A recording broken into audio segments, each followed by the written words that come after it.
నూలు నూలులో శతాబ్దాల గౌరవం, పట్టు పరంపరకు ప్రతీక, సంప్రదాయానికి శాశ్వత చిరునామా సఖీ. గురుగారు నమస్కారం అండి. వాగర్థావివ సంపృక్తౌ వాగర్థ ప్రతిపత్తయే జగతః పితరౌ వందే పార్వతీ పరమేశ్వరౌ.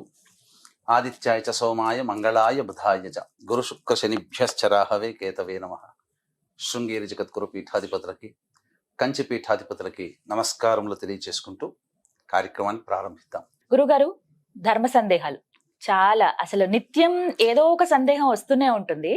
అయితే ఇందులో భాగంగా కొన్ని కామెంట్స్ లో నేను గమనించానండి, గోశాల గురించి కొంతమంది ప్రత్యేకంగా అడిగారు. అవి రిపీటెడ్ గా వచ్చాయన్నమాట.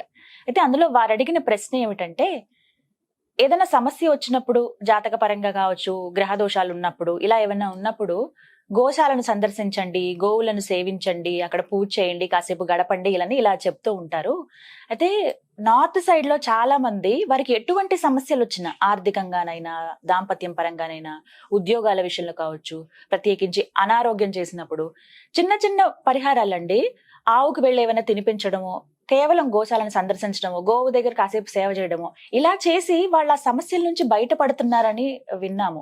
ఇది ఎంతవరకు నిజమండి? మనకి కూడా అది వర్తిస్తుందా? అందరం భూమండలంలోనే ఉంటున్నాం కాబట్టి, అది ఉత్తరమైనా దక్షిణమైనా కూడా మనం కూడా ఏమైనా సమస్యలు వచ్చినప్పుడు గోశాలను దర్శించడం ద్వారా ఆ సమస్యల నుంచి బయటపడవచ్చా అని అడుగుతున్నారు. వాస్తవానికి మీరు చెప్పింది 100కి 100 పాళ్ళు కాదు, 1000 పాళ్ళు సత్యం. సత్య దూరం ఏమాత్రం కాదు, అంతా సత్యమే. వీక్షించేటువంటి సుమన్ టీవీ ప్రేక్షకులు కూడా గమనించాల్సింది ఏంటంటే, ఇప్పుడు చాలా మంది తమకున్నటువంటి సమస్యలు ప్రతి వాళ్ళకి ఉంటాయి. మీకు ఉంటాయి, నాకు ఉంటాయి. నాకు జాతకరీత్యా పడాల్సినవి పడుతూనే ఉంటుంటాయి. దాన్ని ఎవరు అతీతులు కారు. దైవాంశ సంభూతులైనటువంటి రాముడు, కృష్ణుడు, పరశురాముడే అతీతులు కారు. మనం ఇంతటి వాళ్ళమ్మ. అయితే దీనికి కొన్ని మానవుడు పుట్టడం వరకు గత జన్మ కర్మదోషం, కానీ ఆ జాతక దోషాన్ని అనుసరించి జ్ఞానముతో ఆ జాతక దోషాల్ని తొలగించుకుంటూ, ప్రయత్నపూర్వకంగా తొలగించుకుంటూ ఉద్ధరింపబడాలి. దీనిలో భాగంగా సమస్యలు ఎదురైనప్పుడు చాలా మంది జాతకాన్ని చూపించుకున్నప్పుడు ఈ గ్రహ దోషాలు, ఈ పరిహారము తప్పదు. ఎందుకనంటే ఏ సమస్య అయినా కానీ, 1 దేవతా పరిహారములు, 2 మానవ పరిహారములు చేసుకోవాలి. దేవతా పరిహారం అంటే పూజలు ఇవన్నీ చేసుకోవాల్సిందే, తప్పదు. ఎందుకంటే తద్వారా ఏమవుతుంది, ఆ పూజలు చేసుకోవడం ద్వారా పుణ్య రాశి పెరుగుతుంది, పాప రాశి దగ్ధమవుతుంది.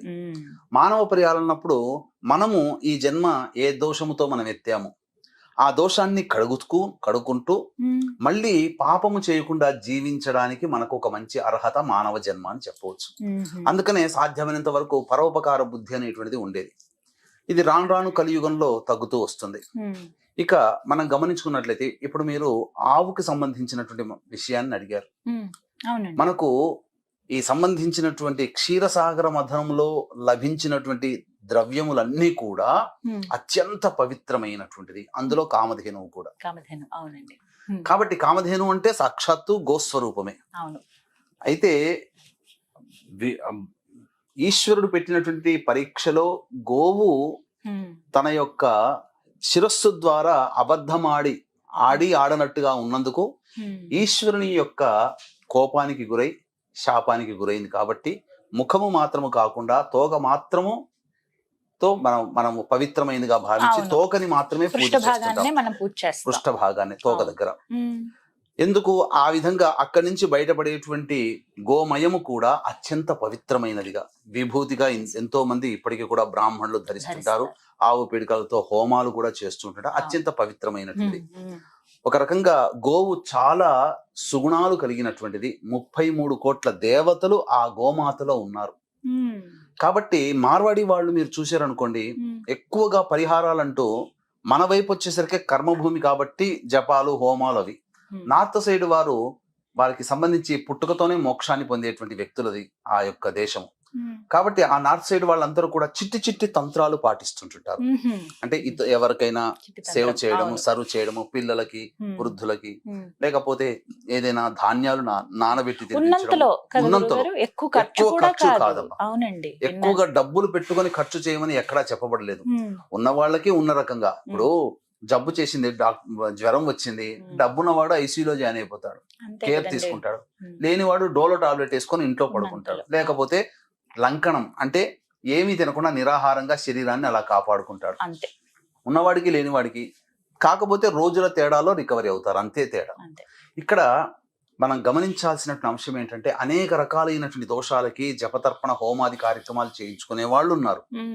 చేసుకోలేని వాళ్ళు కూడాను చిన్న చిన్న తంత్ర పరిహారాలు పాటించుకుంటే చాలా మంచిదమ్మా. చెప్పండి గురువుగారు మరి అలాంటివి. అంటే నవగ్రహ ఇప్పుడు మనకు సాధారణంగా ఈ సంబంధించినటువంటి గోపూజ చేసేటప్పుడు, గోపూజ చాలా గొప్పది. యజ్ఞ యాగాది క్రతువులు చేసేటప్పుడు దేవతల పూజ కంటే, ఆ యజ్ఞాన్ని ప్రారంభించడానికంటే ముందుగా గోపూజ చేసి సకల దేవతల్ని తృప్తిపరిచి అప్పుడు యజ్ఞ యాగాది క్రతుల్ని ప్రారంభిస్తారు. ఈనాటికి అనేక గొప్ప పీఠాలలో, చతురామ్నాయ పీఠాలలో గోపూజ చేస్తేనే తర్వాత వాళ్ళ దినచర్య ప్రారంభమవుతుంది. అవునండి, నేను కూడా చూసాను. ముందు ఖచ్చితంగా గోవు లోపలికి అడుగు పెట్టి ఫస్ట్ గోవే దర్శనం చేసుకుంటుంది కొన్ని క్షేత్రాలలో. మన గృహ ప్రవేశంలో కూడా బ్రాహ్మణుడు కన్నా, ఇంటి యజమాని కన్నా ముందు గోవుని పంపిస్తారు. దూడతో ఉన్నటువంటి, పెయ్యతో ఉన్నటువంటి దూడను పంపించి అదంతా కూడాను పవిత్రత. అందుకనే మీకు చూశారనుకోండి, పుణ్యము రాశి పెరుగుతున్నటువంటి వ్యక్తి యొక్క స్థితి ఎలా ఉంటుందనంటే, అనుకోకుండా అతిథులు వస్తే మనం అతిథి అభ్యాగత సేవ చేయాలి కదా, అనుకోకుండా పవిత్రమైనటువంటి గోవు గనక మన ఇంటి ముందర మిట్ట మధ్యాహ్నం వస్తే ఉన్నది నిలుచున్నది అనంటే ఉత్త చేతులతో గోవుని పంపించకూడదు. ఎంతో పుణ్యాన్ని ప్రసాదించడానికి ఆ దేవత స్వరూపము గో రూపంలో నీ ఇంటి ముందు వచ్చినట్టు లెక్క. అంతేకాకుండా ఈ నాడున గోమూత్ర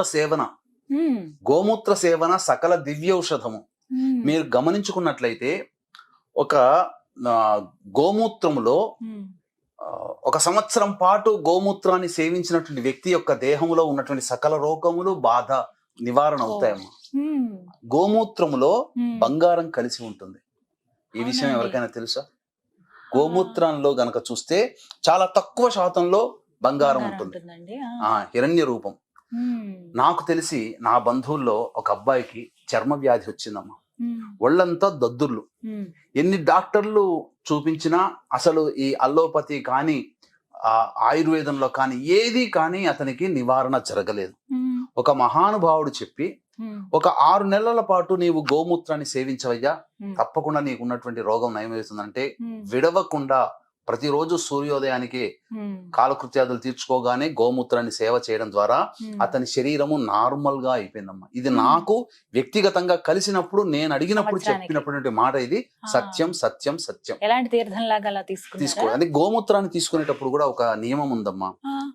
గోవు రాగానే మన మూత్రము పోస్తున్నప్పుడు మొట్టమొదలు పడింది తీసుకోకూడదు. మొట్టమొదలు పడింది కాకుండా ఒక 2-3 సెకండ్లు వదిలేయాలి. మనం 5 సెకండ్లైనా వదిలేయాలి. తర్వాత ఉన్నదాన్నే పట్టుకోవాలి. మళ్ళీ ఆఖరి దాన్ని పట్టుకోకూడదు. మధ్యలో సమయంలో ఉన్నదాన్ని పట్టుకొని సేవ చేస్తే చాలు. అందుకనే ఇక్కడ అనేక పుణ్యకార్యాలు చేస్తున్నప్పుడు గోమూత్రము, గోమయము, ఆవు పాలు, ఆవు నెయ్యి, ఆవు పెరుగు, ఈ 5 కలిపినటువంటిది పెడతారు. తద్వారా ఆ కార్యం చేసుకునే కార్యం అంతా కూడా పవిత్రత వస్తుంది. ముందుగా గోమూత్రం గోమయంతో అలికేస్తూ ఉంటుంటారు. ఇంటి ముందర ఒకప్పుడు గోమయంతో అలికారు కాబట్టి ఏ చీమలు రాలేదు, ఏ దోమలు రాలేదు. ఇప్పుడు చైనా గోమయం వచ్చింది, చైనా ఆవు పేడలు వచ్చాయి. అంటే వాసన ఉండదు, రంగు ఉండదు, రుచి ఉండదు, కేవలం రంగు మాత్రమే కనబడుతుంది.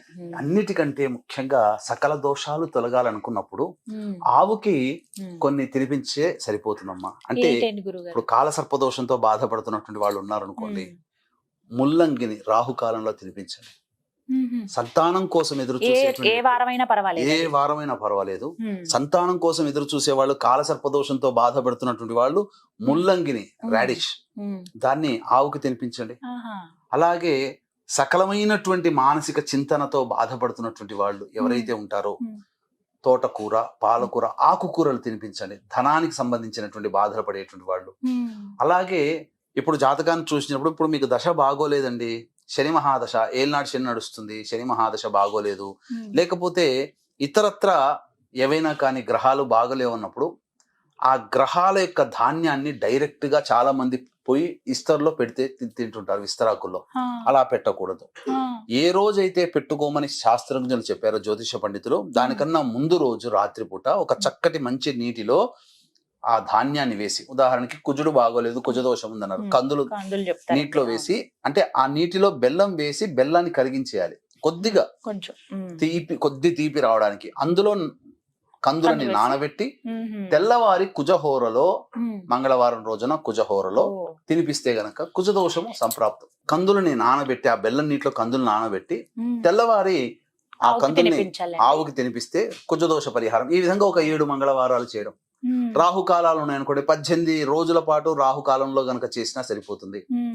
అన్నిటికంటే మించి జ్ఞానముతో సంబంధంగా ఉన్నటువంటి వాళ్ళని, జంతువుల్ని వధించడం ద్వారా, గోవుని వధించిన, బ్రాహ్మణుని వధించిన. ఇక్కడ బ్రాహ్మణుడు అనంటే చాలా అర్థాలు ఉంటాయి. బ్రాహ్మణుడు అంటే జన్మతః పుట్టుకతో ఉన్నటువంటి బ్రాహ్మణుడు. ఏ కులస్తులలోనైనా పుట్టినప్పటికీ జ్ఞానాన్ని పొందిన వాళ్ళు ఉంటారు. ఇప్పుడు మతంగ మహర్షి, జాబాలి మహర్షి, కణాద మహర్షి, వీళ్ళందరూ పుట్టుకతో బ్రాహ్మణులు కారే. కాబట్టి వాళ్ళు జ్ఞానం చేత వాళ్ళు బ్రాహ్మణులు అయ్యారు. అంటే అట్లాంటి బ్రాహ్మణత్వాన్ని, జ్ఞానం చేత పొందినటువంటి బ్రాహ్మణత్వాన్ని కలిగినటువంటి వ్యక్తులని చంపిన, బ్రహ్మజ్ఞానిని చంపిన, స్త్రీని చంపిన, గురువుని చంపిన, పీఠాధిపతిని చంపిన, ఇది బ్రహ్మ హత్యా పాతక దోషము. కాబట్టి ఏ సమయంలోనైనా కానీ గోవు దగ్గరికి వెళ్ళి, అంటే మీకు చెప్పాలి అని అంటే చాలా మంది ఇప్పటికి పీఠాధిపతులు కావచ్చు, గొప్ప గొప్ప వాళ్ళు కావచ్చు, గోవులని గో సేవ కోసమే ఆశ్రమాన్ని, గోసేవ, గోశాల కూడా నడిపిస్తూ ఉంటుంటారు. ఎంతో మంది నడిపిస్తుంటుంటారు. కాబట్టి గోకి గ్రాసము ఇచ్చిన, బ్రాహ్మణులకి అన్నదానము లేదా దాహముతో, ఆర్తితో, ఆకలితో ఉన్నటువంటి వాళ్ళకి, ఏ కులస్తులకైనా అన్నదానము చేసినా చాలా ఫలితం వస్తుంది. తరతరాలు కూడా సంతోషంగా ఉంటాయని చెప్పవచ్చు. ఈ విధంగా గోకి తినిపించాలమ్మా. కొన్ని దేశాల్లో నేను విన్నాను గురుగారు, కౌ హగ్గింగ్ థెరపీ అట. వెళ్ళి కాసేపు ఆవున్న దగ్గర కాసేపు కూర్చున్నా, ఆవుకి కాసేపు ఏదైనా సేవ చేసినా, లేకపోతే జస్ట్ ఇలా పట్టుకుని కాసేపు ఉన్నా, అంటే ఇలా కౌగిలించుకుని ఇలా ఉన్నా కూడా వాళ్ళల్లో ఉన్న అశాంతి కావచ్చు, ఏమైనా రోగాలు ఉన్నా కూడా తగ్గుతున్నాయట. ఇంత కాస్ట్ అని చెప్పి ఈ థెరపీ అని ఇప్పుడు పెడుతున్నారట గురువుగారు. ఎందుకంటేనమ్మా, ఆ గోవు నుంచి వచ్చేటువంటి ఉచ్ఛ్వాస నిశ్వాసాలు సంపూర్ణ ఆక్సిజన్ తో కూడుకునేవి. సూర్యనాడి ప్రచోదితం అవుతుంది గోవులో. అందుకనే మీకు సూర్యనాడి ఎక్కువగా ప్రచోదం అవుతున్నటువంటిది ఆవులోనే.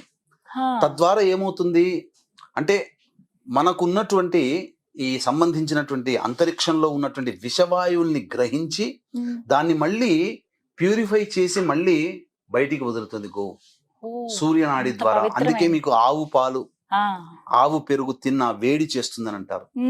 అంటే అది చాలా ఆ దగ్గరగా ఉండడం వల్ల మనకున్నటువంటి ఆరా ఏదైతే ఉంటుందో ప్రతి మనిషికి, ఆరాలో బ్యాడ్ ఆరా ఉందనుకోండి, మనిషి రోగగ్రస్తుడు అవుతాడు, మజ్జుగా ఉంటాడు, ఏ పని చేయబుద్ధి కాదు. ఆ గోవు సమక్షంలో గనక ఉన్నటువంటి వ్యక్తికి ఆరా సరి చేయబడుతుంది. ఎప్పుడైతే ఆరా సరి చేయబడుతుందో ఆ వ్యక్తి అన్ని రకాలైనటువంటి ప్రాబ్లమ్స్ నుంచి విముక్తుడవుతాడు. రేకీ థెరపీలో ఇదే ఉంటుంది.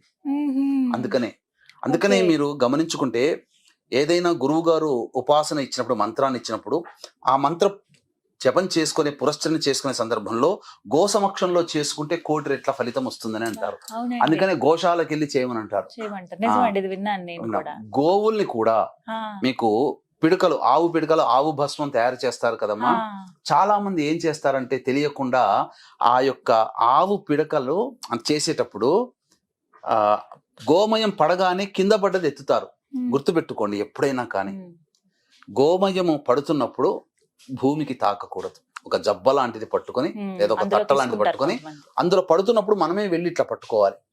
పట్టుకొని అప్పుడు దాన్ని ఉండలుగా చేసి భూమికి ఎక్కడ తాకనీయకుండా ఎండవేడితో ఎండనిచ్చిన తర్వాత అప్పుడు హోమ ద్రవ్యంలో ఊకపట్టుతో కలిపి సకలమైనటువంటి పంచపల్లవాలు, మేడి, మర్రి, జువ్వి, మోదుగా, రావి ఈ యొక్క సమిధలతో పెట్టి హోమము చేసి, సుగంధ ద్రవ్యాలు కలిపి హోమము చేసి, అప్పుడు ఆ యొక్క భస్మాన్ని గనక వాడితే ఆ భస్మాన్ని ధరించినటువంటి వ్యక్తి సాక్షాత్తు రుద్రాంశ సంభూతుడవుతాడు.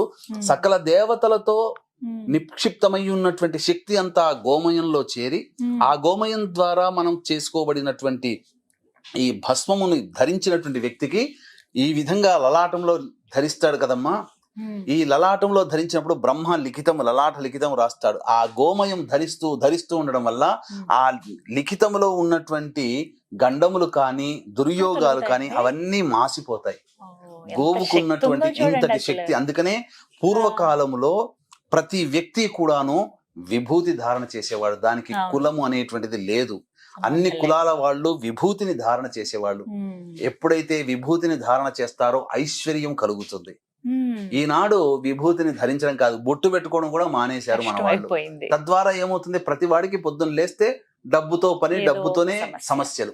ఈ విధంగా ఉన్నాయి. ఇంతటి గొప్ప విశిష్టత కలిగినటువంటి గోవుని మనం చులకన చేసేసుకొని మనం దూరం చేసేసుకున్నాం. విలువ విలువ తెలుసుకోలేకపోతున్నాం. చాలా మంది ఇప్పుడు గోవు అనేసరికి జెర్సీ ఆవుని కూడా గోవు అనుకుంటున్నారు.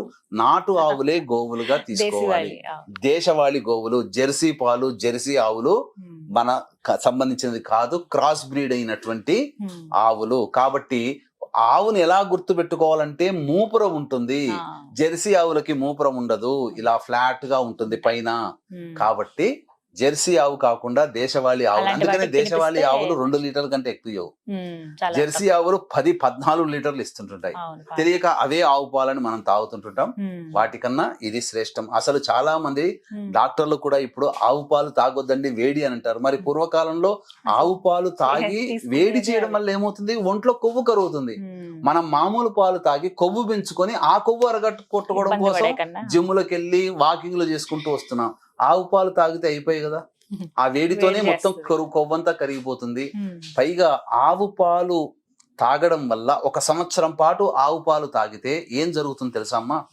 మనకు మెదడులో న్యూరాన్స్ అనేటువంటివి ఉంటాయి. అంటే ఆ న్యూరాన్స్ అనేటువంటివి ఏంటి, అవి కణాలు. అయితే జ్ఞాపక శక్తిని చిన్న పిల్లలకి ఎక్కువగా ఉంటుంది. మీరు గమనించారో లేదో, మనకు ఉండదు. ఒక వీడియో చిన్నపిల్ల- చూసిన తర్వాత ఆ వీడియో ఎలా అని మనం తక్షణ చెప్పలేం, కానీ చిన్న పిల్లలు చేసి చూపిస్తారు. అవునండి. కానీ ఒక 12 సంవత్సరాలు దాటిన తర్వాత ఆ న్యూరాన్స్ అన్ని ఎండిపోతాయి. తద్వారా ఏమవుతుంది, జ్ఞాపక శక్తి తగ్గుతూ వస్తుంటుంది, మతి మరుపు పెరుగుతుంది. పూర్వకాలంలో 100 ఏళ్లు బతికిన వాళ్ళకి జ్ఞాపక శక్తి ఉంది. ఎందుకుంది? వాళ్ళు ఆవు పాలు తాగారు. ఆవు పాలు తాగడం వల్ల ఆ న్యూరాన్స్ అనేటువంటివి ఎండిపోకుండా ఉంటాయి, నశించిపోకుండా ఉంటాయి, యాక్టివేట్ అవుతాయి. అందుకనే ఆవు పాలు తాగినటువంటి వాళ్ళందరికీ కూడా జ్ఞాపక శక్తి ఎక్కువగా ఉంటుంది. ప్రతిదీ కూడాను వాళ్ళ మెదడు చాలా విభిన్నంగా ఉంటుంది అని చెప్పవచ్చు. ఇన్ని లాభాలు ఉన్నాయి ఆవు పాలు తాగితే. ఆవుని కొలవటం వల్ల, పూజించడం వల్ల ఎన్ని ఎంతో లాభాలు. లాభాలు ఉన్నాయి. చాలా తెలుసుకోవాలండి ప్రతి ఒక్కరు. పుంగనూరు చాలా చిన్న ఆవులు, చిట్టి ముద్దు ఆవులు, ముద్దుగా ఉంటాయి. ఇంట్లో తిరుగుతూ- చంటి ఇప్పుడు పిల్లలు పెంచుకుంటున్నారు తిరుగుతున్నారు, గురువుగారు పెంచుకుంటున్నారు. ఇళ్ళల్లో. అంటే వాటికి ఎక్కువగా ఏదో సంబంధించినటువంటి హార్మోన్స్ తేడా చేసి అంటున్నారు. అది ఎంతవరకు వాస్తవం మనకు తెలియదు. కానీ ఆ ఇంట్లో ఆ చిన్న ఆవు ఇంట్లో తిరుగుతున్నా ఆనందమే కదా. భలే ఉంటుంది. అలా పెంచుకోవచ్చా గురువు గారు? పెంచుకుంటున్నారు ఇంట్లో. మరి చాలా ఇంట్లో మంది ఇళ్ళల్లో చాలా చూశాను మంది నేను. ఇళ్లలో పిల్లలు ఎంతో ముద్దుగా పెంచుకుంటుంటారు. భలే చేసుకోవచ్చు. ముద్దుగా ఉంటాయి అవి ఇల్లంతా తిరుగుతూ ఉంటే. వాటి తల్లి కూడా అంతే ఉంటుంది, హైట్ అంతే ఇంకా ఉంటుందమ్మా. చిన్నగా ఉంటాయి. అవును. మొత్తానికి తెలిసింది ఇవాళ చాలా ప్రత్యేకమైన విషయం. అన్ని సమస్యలకు మనం ఎక్కడెక్కడికో తిరుగుతూ ఉంటాం, మన దగ్గరలో ఉన్న గోశాలకు వెళ్తేనే వాటికి చక్కటి ఫలితం ఉందని. ఇంకా వీటి గురించి కొన్ని వీడియోస్ చేద్దాం గురువు గారు. ఇంకా తప్పకుండా. వివరంగా చెప్దాం అసలు ఆవు గురించి ఏంటి, తప్పకుండా. తెలుసుకోవాలి ఆవు గురించి చాలా విషయాలు. ధన్యవాదాలు గురుగారు, నమస్కారం. సర్వం శ్రీ ఉమామహేశ్వర పరబ్రహ్మార్పణమస్తు.